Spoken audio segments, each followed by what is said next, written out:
Rino, bonsoir. Bonsoir. Merci beaucoup d'être avec nous. On a eu le plaisir de visiter à hauteur de faune quelques parcelles de vos champs dans le documentaire, et notamment celle où, au lieu d'avoir une culture unique, vous créez une mosaïque de culture. Est-ce que dès le départ, en fait, vous avez mis en œuvre une culture sans pesticides, dès que vous avez commencé ou pas? Non, je me suis installé en 83 avec un autre collègue et mon épouse. Et on sortait de l'école, on a commencé en agriculture conventionnelle, chimique, pendant 6-7 ans, mais ça nous a posé question beaucoup, quoi. Il y a eu des choses qui vous ont vraiment déplu ou qui vous ont alerté? Des maux de crâne, entre autres, Oui. dans les épandages de pesticides, un questionnement d'un type d'agriculture qu'on voulait faire autrement, mais qui nous embarquait un peu dans on a produit plus, mais on s'apercevait qu'on dépensait de plus en plus en produits chimiques, en intrants, et on a dit, on va faire autrement, il faut qu'on produise autrement. Vous disiez juste aussi que quand votre fille était née, il y a un truc qui vous a alerté. Ah oui, elle est née le 4 juin, c'est au moment des fongicides, des traitements fongicides dans les céréales, et je suis arrivé à la maternité, je sentais le fongicide, donc ça le faisait pas trop, quoi. Vous avez dit qu'il y avait quelque chose qui allait pas. Non, ouais. Alors ça s'est passé comment ce passage à une agriculture sans produits chimiques? Progressivement? Oui. Vous avez commencé par une petite parcelle, vous avez fait comment?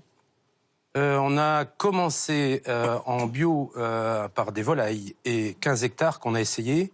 Et en même temps, sur la ferme, on a divisé par 3 tous les intrants chimiques, en gros. Mais d'une façon assez rapide, parce qu'on voulait essayer un autre type d'agriculture. Et ça pendant à peu près 7 ans. On a oublié que la nature est pas trop mal faite, que le sol, c'est un milieu vivant qui permet de faire pousser des plantes. Donc on voulait essayer de retrouver ça, retrouver de l'agronomie, en fait, au niveau de l'exploitation. Et ça, on l'a fait pendant 6-7 ans. Il y a un exemple sur les coccinelles qui était important. Ah oui, alors en fait, on a voulu recréer un parcours gastronomique pour les coccinelles, Oui. d'avoir le gîte et le couvert, Oui. il fallait les deux, et du coup, planter des haies, parce que les coccinelles vivent dans les haies, l'hiver aussi dans les prairies, mettre de la prairie dans les îlots de culture, et partager les parcelles pour pas avoir plus de 6-8 hectares de la même culture dans la parcelle. Et à l'intérieur des parcelles, faire des mélanges. C'est-à-dire que c'est tout le maximum de biodiversité, en fait, sur l'exploitation. Vous l'avez appris, ça? Vous êtes formé sur le tas? Oh, c'est de la formation sur le tas, avec les copains aussi. On n'était pas seuls. On était 15-20 à essayer de trouver un autre type d'agriculture. Et pas tous vos voisins? Ils disaient quoi, vos voisins agriculteurs traditionnels? Vous prenez pour des fous? Au départ, oui, un peu, ouais. Au départ, ça a été assez critiqué. Et maintenant, plus de la moitié de l'exploitation va être en bio dans les années qui viennent, quoi. Et est-ce que vous avez pu constater, du coup, par exemple, depuis le début de ce changement, qu'il y a eu des moments où, chez vos voisins, donc qui faisaient l'agriculture traditionnelle, il y a eu des problèmes que, du coup, vous n'avez pas eu? Des problèmes qu'on n'a pas eu, c'est par exemple, depuis qu'on a arrêté les anti-limaces et tous les traitements, il y a des choses qui ont disparu sur la ferme. Et depuis qu'on met plus d'anti-limaces, on n'a plus de problème de limaces. D'accord. Et les autres continuent à en avoir? Oui, oui, oui. Et maintenant, vous formez un peu d'autres agriculteurs ou pas? Ça se passe Oui, comment? sur la ferme, on fait des formations pour les exploitants, pour les étudiants, mais on a misé plutôt de commencer par former les profs. L'INRA vient assez souvent sur l'exploitation pour voir comment ça se passe. Et donc les jeunes, ça les intéresse, cette nouvelle forme d'agriculture? Oui, moi j'arrive à la passation, j'arrive à la retraite. J'avais quand même la trouille du devenir de l'exploitation. Ouais, on a fait tout un chemin avec l'équipe qui était présente. J'avais un peu la trouille que quelqu'un casse tout à fait. Et c'est tout à fait l'inverse. Les 3 jeunes qui reprennent l'exploitation sont contents d'être là, sont contents du type d'exploitation et continuent dans le même principe. Ils feront sans doute pas tout à fait les mêmes choses, mais ils continuent dans le même principe. Françoise Vernet, bonsoir. Bonsoir. Vous présidez l'association Terre et Humanisme, qui avait été fondée par Pierre Rabhi, considéré comme le pionnier, bien sûr, de l'agroécologie. Alors, ce qui ressort de ce témoignage, et ce qu'on voit évidemment dans le film, c'est que c'est très technique, en fait, l'agroécologie. C'est pas revenir à des pratiques d'un autre siècle, c'est quelque chose qui est technique et qui prend du temps. Je pense que pour aller dans le sens du témoignage qu'on vient d'entendre, on voit bien que c'est une agriculture qu'il faut réinventer et une agriculture qui, à la fois, n'est pas évidente puisqu'on n'a pas vraiment appris à comment collaborer avec la nature et à la fois nous apprend en fait au fur et à mesure à s'adapter. C'est vrai que de remettre de la vie dans le sol, c'est vrai que de faire des cultures associées, c'est vrai que d'optimiser, je dirais, avec du compost, d'optimiser d'utiliser des semences paysannes, par exemple, tout ça, ça s'apprend. Et ça s'apprend sur le terrain. Ça s'apprend avec des personnes qui peuvent être formées comme ce que l'on a vu tout à l'heure. Voilà, nous, on a une formation d'animateurs en agroécologie qui, justement, accompagne des paysans, que ce soit en France, mais beaucoup aussi dans des pays comme le Mali ou le Burkina, pour leur transmettre, en fait, ce savoir-faire et les aider à vivre sur leur territoire et à vivre de cette agriculture. Alors, vous l'avez dit, hein, des parcelles différentes qui sont plus petites et plus mélangées. Ça change le paysage quand même. Hein. Ah, complètement. On n'est plus du tout dans un paysage de 200 hectares cultivés en monoculture, sans haies, sans arbres, voilà, sans biodiversité. Souvent, les sols d'octobre à mars, moi j'habite pas loin de la Beauce, sont assez tristes. Là, l'idée, c'est vraiment de remettre du vivant, de remettre de la vie. Les meilleurs sols aujourd'hui, c'est dans les forêts. Quand vous allez dans les forêts, quand vous regardez la qualité de l'humus, c'est extraordinaire. Ça sent bon, c'est beau, c'est meuble. Donc voilà, donc l'idée, c'est vraiment cet esprit aussi de polyculture, c'est-à-dire arrêtons de spécialiser. Il faut à la fois qu'il y ait des céréales, qu'il y ait du maraîchage, La Beauce, qu'il y ait de c'est plus l'élevage. uniquement les céréales. Voilà. Maintenant, on trouve de tout. Dans la Beauce telle que l'agroécologie l'a définie, c'est-à-dire pourquoi mettre en Bretagne des élevages, en Beauce des céréales et du maraîchage que dans le Lot-et-Garonne, par exemple. Donc l'idée, c'est vraiment d'avoir de la biodiversité à l'échelle locale sur son exploitation. Alors le problème du rendement, parce que c'est quand même une question qui est toujours posée, c'est quand même moins rentable, dit-on. Alors moins rentable, ça dépend de quel point de vue. En fait, si on est du point de vue du salaire, quel salaire gagne un agroécologiste versus un exploitant agricole ? Bon, il y a des très bonnes études qui sont faites. Je ne vais pas vous dire qu'il gagne 3 fois le SMIC, c'est faux. En revanche, est-ce qu'un exploitant agricole qui n'est pas endetté pour tout ce qu'il a dû acheter, que ce soit ses tracteurs, ses intrants, etc., est-ce qu'il gagne plus ? Un agroécologiste, en fait, on ne lui paye pas les services qu'il donne non plus à la nature. C'est-à-dire qu'il recrée des sols, il permet une non-pollution de l'eau, il permet également le fait que les gens n'aient pas besoin de se soigner. Donc il y a aussi des externalités. On parle souvent d'externalités négatives dans l'agriculture conventionnelle qui ne sont pas prises en compte. Il faut tout faire rentrer en ligne de compte, en fait. Voilà, alors que les externalités positives en agroécologie ne sont pas forcément considérées. Pour vous, c'est rentable ? Oui, tout à fait. Ouais. À la fois, on est content le matin de se lever et de produire quelque chose où on est heureux de produire dans un environnement qui est préservé, et en même temps, économiquement, ça tourne bien, quoi. C'est correct. Franck Alétru, bonsoir. Bonsoir. Vous êtes apiculteur en Vendée, vous présidez le syndicat national d'apiculture. C'est une passion chez vous parce que vous étiez pilote ? Oui, effectivement.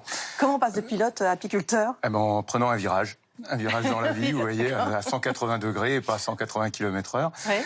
Et on change complètement, mais c'était une petite graine qui était déjà dans mon esprit à l'âge de 16 ans.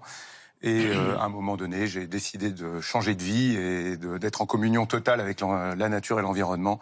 Et il n'y a rien de tel que l'apiculture pour y être en communion totale, justement. Vous produisez quelle quantité ? Alors, on a une exploitation importante qui a 1500 ruches en production, 500 ruches qui servent à faire des essaims.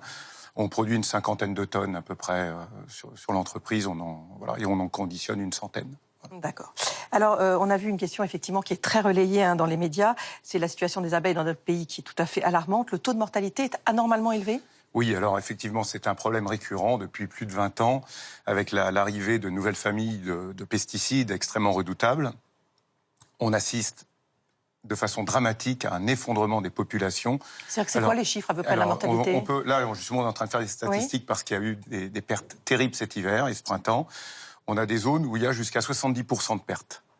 C'est quoi le taux normal ? Et un taux normal, c'est entre 5 et 10% selon les années. Donc on est extrêmement loin des chiffres acceptables. Alors, ce n'est pas un problème spécifique à l'apiculture. Nous, on le voit parce qu'on les élève, ces insectes-là. Mais c'est toute la biodiversité qui disparaît. Mais c'est que les pesticides qui expliquent ça ? Alors, majoritairement, comme tous les êtres vivants, ils ont des maladies, il y a des prédateurs, etc. Mais les abeilles étaient là avant l'homme. Donc, il y a des millions d'années. Ce sont nos mères. C'est grâce à elles qu'il y a cette biodiversité de fleurs, de fruits, grâce à la pollinisation, à la fécondation qu'elles assurent. Donc les abeilles ont traversé des changements climatiques énormes, bien plus supérieurs à ceux qu'on a en ce moment. C'est réellement l'homme l'assassin. C'est la modernité de l'homme qui fait avec ces nouvelles techniques, et absolument techniques agricoles qui sont extrêmement dangereuses. Et on le voit au niveau de la faune sauvage, puisque 80% de l'entomofaune, 80% des insectes ont disparu en 30 ans. Et là, personne ne les élève. Il n'y a pas d'indice pour le vérifier tous les ans, etc. Mais il y a une érosion phénoménale. Et ça a un impact sur la biodiversité. Et alors, beaucoup de gens, notamment les jeunes, n'imaginent pas du tout ce qui se passerait s'il n'y avait plus d'abeilles, notamment dans nos assiettes. Alors effectivement, les abeilles représentent à peu près plus de 30% de notre alimentation au quotidien. 82% des plantes cultivées ou sauvages dépendent directement des abeilles. Et si on s'adresse à des jeunes qui ont une alimentation un peu hamburger, voilà, il resterait que le pain. Il resterait que le pain, il n'y aurait plus rien. Donc ce genre de message interpelle les générations très jeunes et on peut considérer qu'ils sont très réceptifs, oui, les jeunes, à ce qui se passe en ce moment au niveau de la perte de biodiversité. Est-ce qu'on peut leur dire que la survie de l'homme dépend de la survie des abeilles ou pas? Oui, on aurait une réduction de notre variabilité au niveau de nos aliments qui obligatoirement amènerait des carences, amènerait de l'affaiblissement, amènerait des sensibilités à certaines maladies. Donc ce ne serait pas je dirais, pas par la famine, mais par un dérèglement de notre résistance à tous les agents agresseurs, virus, etc. Voilà. Alors il y a quand même une bonne nouvelle. Le mois dernier, les États membres de l'Union ont interdit 3 produits insecticides jugés dangereux pour les abeilles sur toutes les cultures de plein air. Ça va quand même dans le bon sens de ce que vous voulez. Alors, tout à fait. Ça fait 20 ans qu'on se bat contre les néonicotinoïdes. C'est une très bonne nouvelle, effectivement. Ceci étant dit, ce n'est pas les seuls insecticides ou les seuls produits chimiques qui posent problème, puisque même des fongicides, qui sont des perturbateurs endocriniens extrêmement puissants, ne tuent pas directement les abeilles, mais vont altérer le développement des larves, des nymphes, donc vont avoir des effets délétères sur le développement des ruches ou des colonies d'abeilles, et vont effectivement avoir des effets très très dangereux. Donc on a encore beaucoup de choses à retirer. Oui, puis l'Union a encore quand même fait une petite réserve, puisque ils disent que l'interdiction va s'appliquer à toutes les cultures en plein champ, sauf pour les usages en serre, si les graines et les plants, je précise bien, restent en abri fermé. C'était utile cette exception ou c'est pas la peine? C'est utile pour ceux qui ne savent pas travailler sans ces produits. Mais il y en a qui savent travailler sans ces produits, même sous serre. Et donc, on a fait une exception qui était, à mon avis, une exception en raison d'un manque de courage politique. Et, un début de courage qui n'est pas allé jusqu'au bout, quoi. Qui n'a pas été jusqu'au bout. On l'a vu il y a une dizaine de jours avec le glyphosate, où on a pu voir qu'avec une promesse donnée, on n'a pas le courage de le mettre dans un texte de loi. Les députés font confiance, a priori, à la bonne volonté, effectivement, mais pas au texte de loi. Voilà, c'est effectivement assez inquiétant qu'on puisse avoir 2 poids 2 mesures et qu'à un moment donné, les politiques, et c'est ce qui amène la défiance d'ailleurs en matière environnementale, sur ces décisions, c'est la défiance de la société, des consommateurs, de se dire est-ce qu'à un moment donné, on aura un gouvernement qui aura réellement un courage pour prendre des décisions que la société attend. Les consommateurs rejettent le modèle maintenant. Il faut un autre modèle. Vous disiez, il faut s'attaquer à d'autres substances maintenant, à quoi? Alors, je vous citais tout à l'heure les fongicides, il y a aussi certains herbicides qui posent problème. Ceci étant dit, tout est chimie. C'est pas le mot chimie qui fait peur. Quand on vit, à chaque instant de notre vie, il y a de la chimie dans notre corps. Quand on mourra, il y aura de la chimie aussi. Tout est chimie. C'est la dose qui fait le poison. Avec des huiles essentielles, on peut tuer quelqu'un. Avec de l'eau pure, ça s'appelle le noyer, c'est la dose qui fait la... Donc on a beaucoup de produits qui posent problème, mais on pourrait garder une certaine panoplie, car même dans des produits dits bio, si on dépasse certaines doses, il peut y avoir des problèmes. Donc c'est une nouvelle approche, une nouvelle façon d'intellectualiser la façon de protéger les plantes, les cultures, qui doit toujours se dire, est-ce que cette chimie, avec des guillemets, est-ce une chimie verte et durable? C'est ça qui est important. Donc il faut bien réfléchir aux impacts. D'accord, on protège la culture, mais qu'est-ce qui se passe après, quel que soit le produit? Qu'est-ce qui se passe dans l'alimentation chez les humains? Voilà, c'est ça. L'alimentation, effectivement, c'est les consommateurs, finalement, qui vont influer beaucoup de choses. Pour vous, c'est eux qui ont le pouvoir en décidant un peu de ce qu'ils veulent manger, de la façon dont ils veulent manger? Ils ont un énorme pouvoir, les consommateurs. Et c'est là on sent la tendance de fond actuellement d'un changement de comportement. Dans les magasins bio où la demande est telle actuellement qu'on a du mal, de toute façon, on a du mal à fournir en France à suffisamment de produits bio. Il faut beaucoup de conversions, il faut que d'autres agriculteurs se convertissent à la bio pour assurer l'approvisionnement des Français. Mais il y a un réel engouement depuis 4-5 ans. C'est impressionnant. Avant, on a eu des épisodes liés à la vache folle. Donc on avait un à-coup, tout d'un coup, ça se retassait après. Là, on a une lame de fond, malgré la crise économique, on a une lame de fond de gens qui veulent du produit bio. Et du coup, vous vous sentez soutenu dans ce que vous faites? Ah oui, soutenu par les gens, soutenu par l'image qu'on renvoie et que les gens nous renvoient quand on leur dit de la façon dont on produit, il y a un sourire des gens, il y a quelque chose qui nous soutient beaucoup. Pour vous aussi, les consommateurs ont un rôle très important à jouer? Le terme consommateur, je dirais plutôt citoyen. Oui. Je pense qu'aujourd'hui, le citoyen a réalisé qu'avec sa carte bancaire, il avait tout pouvoir finalement et que c'est vraiment, suivant là où il achète, qui soutient un modèle ou un autre. Quand on voit l'essor des circuits courts aujourd'hui, que ce soit les AMAP, Associations pour le maintien d'une agriculture paysanne, que ce soit les boutiques à la ferme, où on a justement un certain nombre de producteurs qui se mettent ensemble, je pense que on peut pas le nier. Il y a une vraie envie.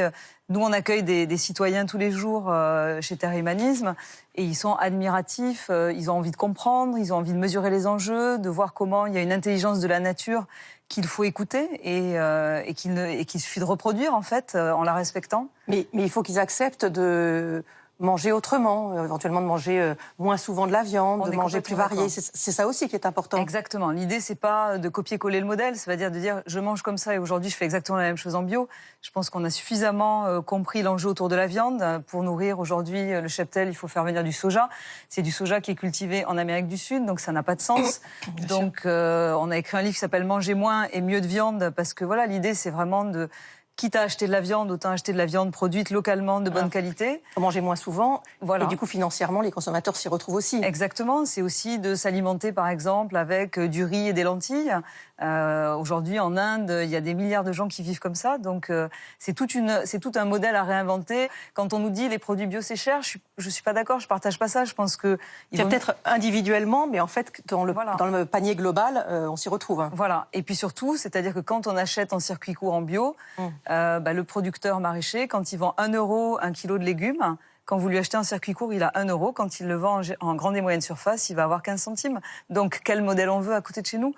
Comment est-ce qu'on veut accompagner des gens qui travaillent et qui vivent de la terre? Est-ce que pour le miel, c'est pareil? Est-ce que si on veut manger du bon miel de bonne qualité, on en mange moins, mais on ne prend pas un miel pas cher?